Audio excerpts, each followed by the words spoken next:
हम, हमारा प्रदेश, हमारा देश और पूरी दुनिया ही कोरोना के खिलाफ भीषण युद्ध लड़ रहे हैं।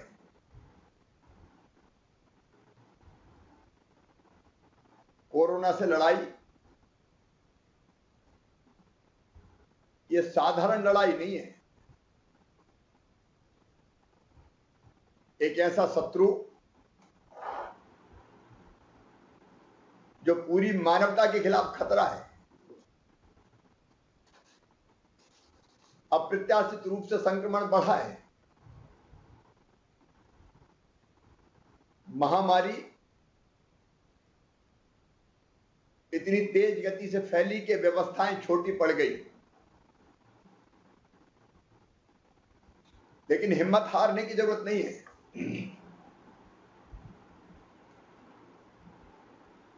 आप सबके सहयोग से हम ये लड़ाई लड़ रहे हैं और मुझे पूरा विश्वास है हम जल्दी ये लड़ाई जीतेंगे। आशा की किरणें दिखाई दे रही है। आज मध्य प्रदेश अब लगातार घटते घटते हम 13वें नंबर पे आ गए हैं। प्रदेश का जो पॉजिटिविटी रेट था वो 25% के ऊपर निकल गया था। अब घटकर लगभग 21% तक आ गया है। तेजी से लोग ठीक हो रहे हैं। आज ही 13,584 लोग कोरोना मुक्त होकर, नेगेटिव होकर पूरी तरह से स्वस्थ हुए हैं, डिस्चार्ज हुए हैं। पहले पॉजिटिव केस बड़ी तेजी से बढ़ रहे थे। 2-2, 3-3 हजार केस भी रोज बढ़े, ऐसे दिन भी हमने देखे।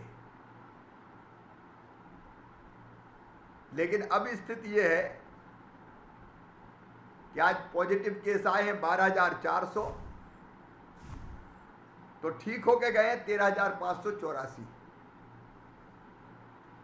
लगातार तीसरे दिन पॉजिटिव केस की संख्या से डिस्चार्ज होने वालों की संख्या बढ़ी है और पॉजिटिव केस की संख्या लगातार घटती जा रही है। एक दिन में जो रिकवरी रेट है, पहले 23 अप्रैल को 80%, मतलब 100 में से 80 स्वस्थ होते थे, अब वो बढ़ के लगभग 83% के आसपास आ गए। और ये सब आप सबके सहयोग से हुआ है। देखो, कोरोना को हराना है तो एक ही तरीका है। कोरोना से लड़ाई घर के बाहर निकल के नहीं हो सकती। कोरोना से युद्ध घर के अंदर बैठ के जीता जा सकता है। मेरे प्रिय बहनों और भाइयों, कोरोना को हराने का एक ही तरीका है, संक्रमण की चैन तोड़ना। और चैन तोड़ने का मतलब है मिलना जुलना बंद करना, आयोजन बंद करना, भीड़ इकट्ठी ना होना। और कोई उपाय अभी नहीं है दुनिया में। और इसलिए शत्रु से युद्ध के लिए, अपनी जनता को बचाने के लिए, आप सबकी सुरक्षा के लिए हमने तय किया, जनता ने तय किया कि कोरोना कर्फ्यू लगेगा। जान है तो बाद में व्यापार तो फिर हम कर लेंगे। मैं आप सबको हृदय से धन्यवाद देता हूं। आपका सहयोग मिला, कोरोना कर्फ्यू लगा और उसके कारण संक्रमण की चैन टूट रही है। इसलिए अब पॉजिटिव केस की संख्या लगातार घटते क्रम में है। हम लगातार प्रयास करेंगे कि हमारे यहां संक्रमण अब किसी भी कीमत पर ना बढ़े, अपनी जनता को सुरक्षित रख पाए। एक तरफ संक्रमण की चैन तोड़ना, सोचो अगर ये पॉजिटिव केस लगातार बढ़ते रहते हैं तो क्या हम इतनी व्यवस्थाएं बना पाते? अस्पताल में जगह है, ऑक्सीजन, रेमडेसिविर जैसे इंजेक्शन, मैं दिनों रात इनकी आपूर्ति के काम में लगा हूं। ऑक्सीजन लाने के लिए हवाई जहाज से टैंकर बाहर भेज रहे हैं, रेलों में लाद लाद के भी टैंकर ला रहे हैं। दवाई हो, अस्पताल हो, बिस्तर बढ़ाने की लगातार कोशिश जारी है। समाज के सहयोग से कोविड केयर सेंटर बनाए जा रहे हैं। इलाज के हर स्तर पर प्रयास जारी है, कोई कसर नहीं छोड़ेंगे। जब तक सांस है तब तक लड़ेंगे। लेकिन इसके साथ जरूरी था कि हम कोरोना के पेशेंट बढ़ने ना दें, और वो हुआ कोरोना कर्फ्यू के कारण। बढ़त रुक गई, घटना चालू हो गई, और इस गति से हम घटते रहे तो कुछ दिनों में स्थिति सामान्य हो जाएगी। फिर से बिजनेस व्यापार चलेगा, काम धंधा चलेगा। लेकिन तब तक रुकना जरूरी था, और आप रुके, इसलिए आपको धन्यवाद, क्योंकि हमें बचना है और अपनों को बचाना है। मैं जानता हूं कि जब कोरोना कर्फ्यू जैसी व्यवस्था करते हैं तो गरीब भाई बहनों को तकलीफ होती है, छोटे छोटे व्यवसायियों को तकलीफ होती है। लेकिन एक तकलीफ कुछ दिन की है, कुछ दिन में परेशानी दूर हो जाएगी। हमने कई व्यवस्थाएं बनाने की कोशिश की। एक हमने तय किया कि 3 महीने तक निःशुल्क राशन गरीबों को दिया जाएगा। 3 महीने तक निःशुल्क राशन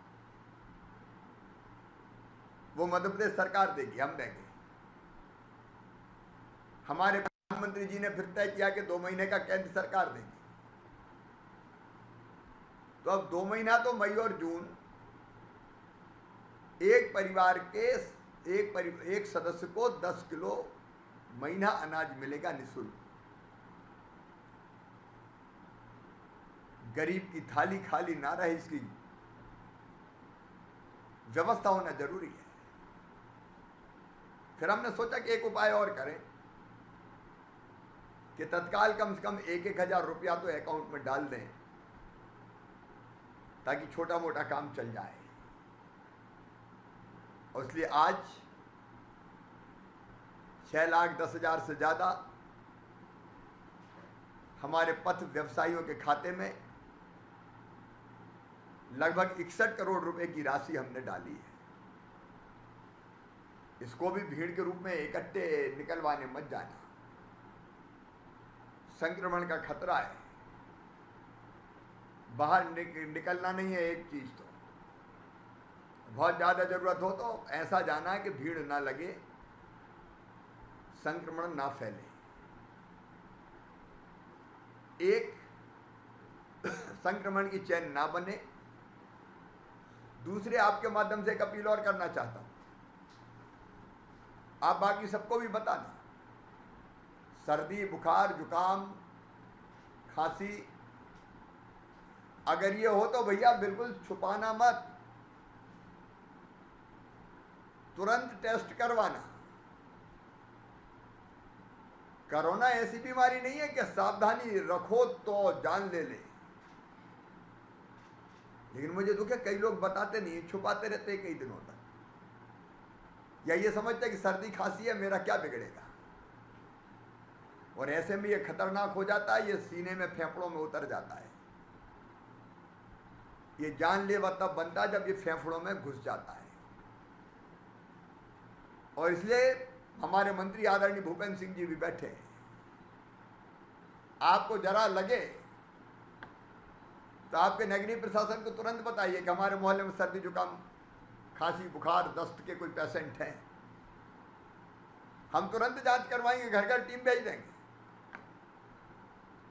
और उसमें जरा भी कुछ निकला है तो दवाइयों की किट दे देंगे। टेस्ट रिपोर्ट आने के पहले ही दवाई खाना चालू। अगर वो हमने कर लिया तो कोरोना कुछ नहीं बिगाड़ पाएगा। इसलिए कृपया करके छुपाना, कोई ना छुपाए। कई बार घर में रहते हैं 5 दिन, 8 दिन, 9 दिन, और जब फेफड़े संक्रमित हो जाते हैं तब अस्पताल आते हैं, तब हमारे पास करने को कुछ बचता नहीं है। और इसलिए मेरी हाथ जोड़ के प्रार्थना है सबसे कहना, जो जो मुझे सुन रहे वो भी, कि छुपाना तो है ही नहीं, अगर है तो तुरंत बता दे, नगर पालिका को खबर कर दे। हम तुरंत घर टीम भेजेंगे, सर्वे करवा लेंगे और किट दे देंगे। अच्छा, सबका अस्पताल आना भी जरूरी नहीं है। अगर सामान्य है तो दवाई का किट फिर डॉक्टर की देखरेख में घर भी खाया जा सकता है। पॉजिटिव भी निकल जाए तो होम आइसोलेशन कर सकते हैं। वहां डॉक्टर 2 बार बात करेंगे और आपको बताएंगे दवाइयां, कौन सी दवाइयां फ्री में आपको दी जाएंगी। होम आइसोलेशन में भी ठीक से देख रेख करने की कोशिश हो रही है। तो मेरा निवेदन यही है कि ऐसा संकट आए तो छुपाना बिल्कुल नहीं है, तुरंत इलाज शुरू करना है, टेस्ट करवाना है। समय पे इलाज शुरू होने से हम आराम से ठीक हो जाएंगे, स्वस्थ हो जाएंगे। देखो, ये तो समय है, आपातकाल है, युद्ध का समय है। हर स्तर पर लड़ना, एक संक्रमण नहीं होने देना है, चैन तोड़ना है, हम संक्रमित नहीं होंगे, सावधानी से रहना है।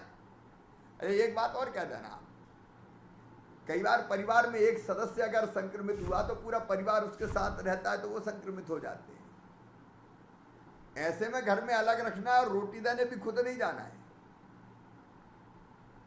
और घर में जगह ना हो तो कोविड केयर सेंटर में रखना है, जो हर ब्लॉक स्तर पे हमने बनाने की कोशिश की है। मेरे प्रिय बहन और भाइयों, मैं आपको बहुत प्यार करता हूं। आप सुरक्षित रहें, स्वस्थ रहें, आपका परिवार स्वस्थ रहे, इसमें आपका सहयोग चाहिए। और आपसे यही प्रार्थना है कि जब तक कोरोना कर्फ्यू मत निकलिए घर से, परिवार में भी सावधानी से रहिए, मेहमान भी मत बुलाइए। इस समय दूर से ही नमस्ते ठीक है, फोन पर बात कर लीजिए। शादी विवाह भी रोक दें कुछ दिन, और नहीं तो शादियों में पता चला कि भीड़ आई तो पूरे रिश्तेदारी संक्रमित हो गए सब। अब ऐसी शादी जो सबको संकट में डाल दे, किस काम की बताओ। तो ऐसी शादी भी टाल देनी चाहिए। और बहुत जरूरी अगर हो तो 5 लोग मिलकर कर दो, दूल्हा दुल्हन अपने फेरा ले लें और अपनी नई जिंदगी शुरू करें। जब ये कोरोना खत्म हो जाएगा तब बड़ी पार्टी दे देना। आप सबके सहयोग की जरूरत है मेरे भाइयों और बहनों। इस कोरोना को खत्म करने के लिए आपसे मिलके हम कोरोना के खिलाफ लड़ाई जीतेंगे। और जब तक आप संकट में हैं, इस तरह की व्यवस्थाएं आपकी बनाते रहेंगे। और चिंता मत करना, जब ये संक्रमण कम होगा, बाजार खुलेंगे, दुकानें लगेंगी, रोजगार बढ़ेगा, उस समय भी जिस सहयोग की जरूरत होगी हम करेंगे। आइए हम सब मिलकर संकल्प लें कि इस लड़ाई में हम सब मिलके लड़ेंगे, अकेले नहीं, मिलके सब एक हो जाए। इस समय कोई भेदभाव नहीं, जनता एक, कोरोना से लड़ने के लिए। और इतने सब गाइडलाइन का पालन करें, घर में रहेंगे, दूरी बनाएंगे, मास्क लगाएंगे, और जरा भी गले में खराश, सर्दी बुखार हो तो तुरंत खबर करेंगे ताकि हमारा इलाज हो सके। मुझे पूरा विश्वास है हम जीतेंगे, कोरोना हारेगा। बहुत बहुत धन्यवाद।